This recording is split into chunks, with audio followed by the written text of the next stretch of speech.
Hey, if you wonder if you can use your Samsung Galaxy Watch FE without your phone, then the answer is yes. But of course, previously you have to connect this watch into your smartphone.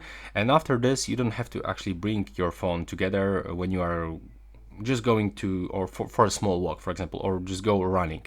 Because right here you can find the location, you can find here Wi-Fi.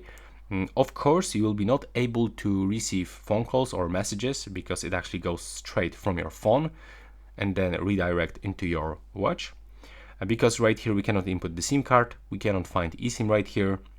So this is actually the reason why we cannot actually pick up the phone calls and messages without the phone, but still you'll be able to track your workouts, to listen to the music, to connect your headphones, because also we can find here the Bluetooth.